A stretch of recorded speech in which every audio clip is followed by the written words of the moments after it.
Assalamualaikum warahmatullahi wabarakatuh. Bagaimana kabarnya adik-adikku semuanya? Semoga kalian senantiasa sehat selalu dan semangat dalam belajar. Sebelum memulai pembelajaran hari ini, mari kita berdoa bersama-sama terlebih dahulu. Berdoa mulai. Bismillahirrahmanirrahim.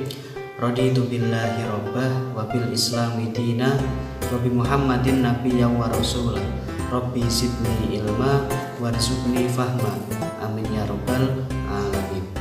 Semoga dengan doa tadi ilmu yang kita pelajari hari ini dapat bermanfaat bagi diri sendiri maupun orang lain, dan juga ilmu yang kita dapat memberi keberkahan bagi kehidupan kita di dunia maupun di akhirat.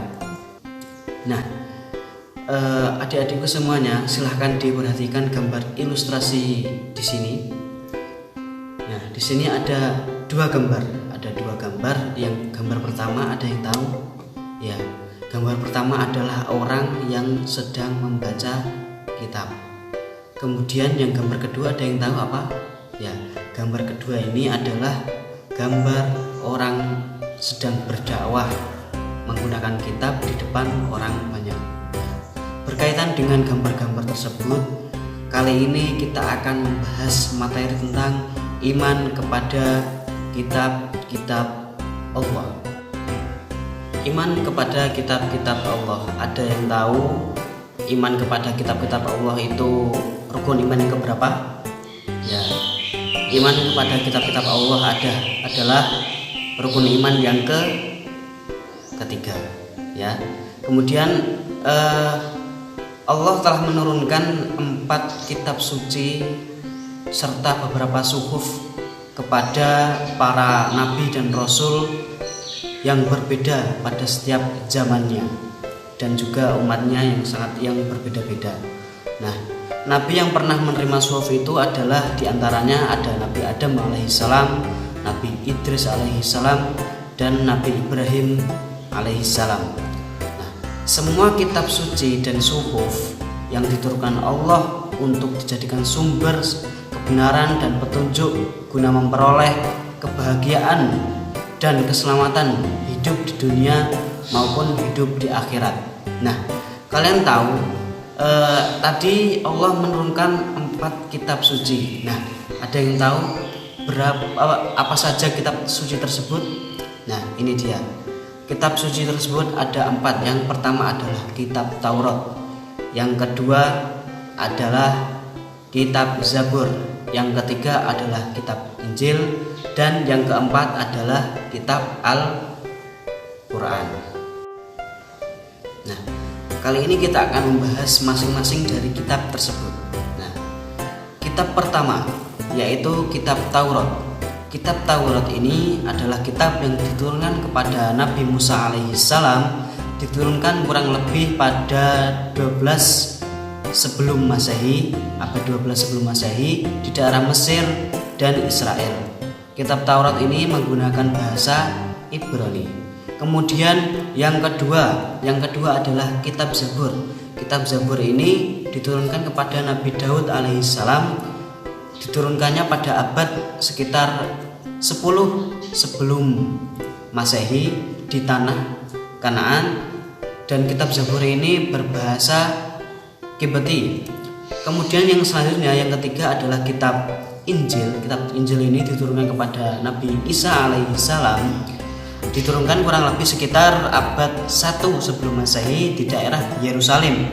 Kemudian dalam kitab ini, kitab Injil ini berasal dari bahasa Yunani yang berarti kabar selamat, pelajaran yang baik, atau kabar gembira. Nah, sekarang kita akan membahas pada kitab yang keempat, yaitu kitab Al-Quran. Nah, karena Al-Quran ini adalah kitab untuk seluruh umat manusia, terutama umat Islam, maka pembahasannya akan lebih banyak daripada kitab-kitab sebelumnya, ya. Nah, Al-Quran ini diturunkan kepada Nabi Muhammad SAW pada abad 6 Masehi di Makkah melalui malaikat Jibril. Nah, Al-Quran ini adalah petunjuk bagi seluruh umat manusia. Peristiwa turunnya Al-Quran dinamakan dengan Nuzulul Quran, terjadi pada 17 Ramadan. Ketika itu Nabi Muhammad sedang menyendiri di Gua Hira. Nah, turunnya Al-Quran menandai bahwa Nabi Muhammad telah diangkat menjadi Rasul atau utusan Allah pada umur yang ke-40 tahun. Surat yang pertama kali turun adalah ayat dari surat Al-Alaq ayat 1 sampai dengan 5 yang berbunyi A'udzubillahi minasyaitonirrajim. Bismillahirrahmanirrahim. Iqra' bismi rabbikal ladzi khalaq, khalaqal insana min 'alaq. Iqra' wa rabbukal akram alladzi 'allama bil qalam 'allamal insana ma lam ya'lam. Shadaqallahul adzim. Yang artinya, bacalah dengan menyebut nama Tuhanmu yang menciptakan. Dia telah menciptakan manusia dari segumpal darah.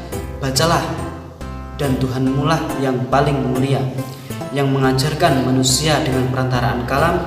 Dia mengajarkan manusia apa yang tidak dia ketahui. Sedangkan surat terakhir yang turun, yaitu pada tanggal 9 Dzulhijjah 10 Hijriah atau tahun 632 Masehi adalah surat Al-Maidah ayat 3 yang berbunyi A'udzubillahi minasyaitonirrajim. Bismillahirrahmanirrahim. Al-yawma akmaltu lakum dinakum wa atmamtu 'alaikum ni'mati wa raditu lakumul Islam madina. Shadaqallahul adzim. Yang artinya, pada hari telah kusempurnakan untuk kamu agamamu dan telah kucukupkan kepadamu nikmatku, dan aku ridho Islam menjadi agama bagimu. Nah, perlu teman-teman adikku ketahui bahwasanya Al-Quran ini terdiri dari 30 juz, 114 surat, dan 6.236 ayat. Al-Quran ini diturunkan secara berangsur-angsur selama 22 tahun, 2 bulan, 22 hari. Al-Quran turun untuk menyempurnakan seluruh hukum-hukum Allah pada kitab-kitab sebelumnya, serta menjadi rahmat bagi seluruh alam semesta. Fungsi Al-Quran sendiri adalah sebagai petunjuk bagi seluruh umat manusia dan juga sebagai sumber ilmu serta menjadi obat bagi segala penyakit.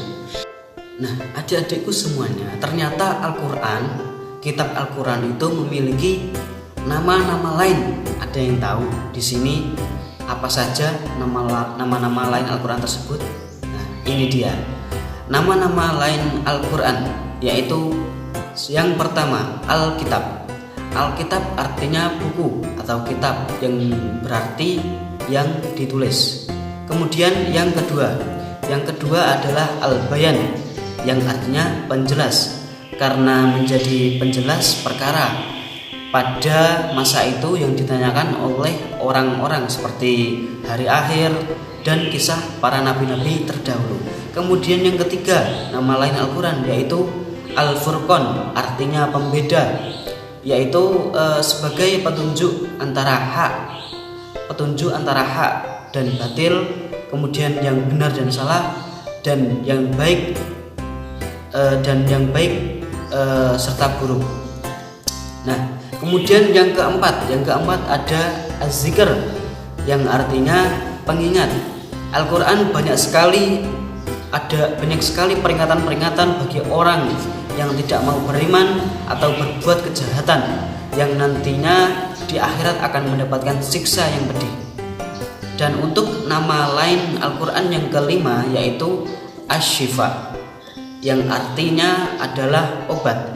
Al-Quran dapat menjadi obat bagi orang yang mau membaca apalagi menghafalkannya dan juga memahaminya. Dengan begitu orang tersebut akan memperoleh ketenangan lahir dan batin, sehingga berdampak pada kesehatan jasmani maupun rohani. Nah, setelah mengenal dan memahami nama-nama lain dari Al-Quran, ternyata kitab-kitab yang diturunkan Allah kepada Nabi dan Rasul umat tadi itu juga membawa ajaran yang baik bagi kehidupan. Ada yang tahu apa saja? Ini dia. Ya, yang pertama, perilaku terpuji kepada Allah, yaitu dengan cara kita mengerjakan seluruh perintahnya seperti sholat, zakat, dan puasa dan lain-lain. Juga serta kita menjauhi seluruh larangan Allah seperti berjudi, minum minuman keras, dan berzina. Kemudian yang selanjutnya yaitu perilaku terpuji kepada diri sendiri dan sesama manusia. Nah, ini dapat diwujudkan dengan menjaga kesehatan badan dan pikiran serta berbuat baik kepada sesama dengan cara saling membantu bagi yang membutuhkan dan bergotong royong. Kemudian yang ketiga adalah perilaku terpuji kepada hewan, tumbuhan, dan alam sekitar. Nah, hal ini dapat dilakukan dengan cara menjaga, memelihara, serta merawat dan tidak merusak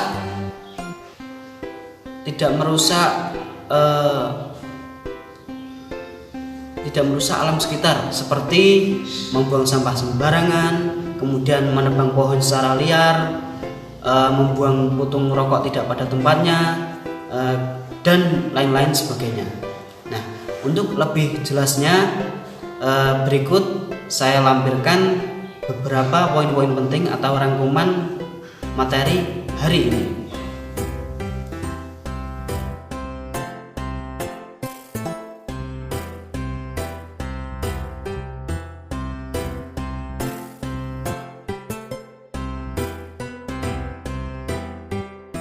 Teman-temanku semua, pembelajaran hari ini telah berakhir.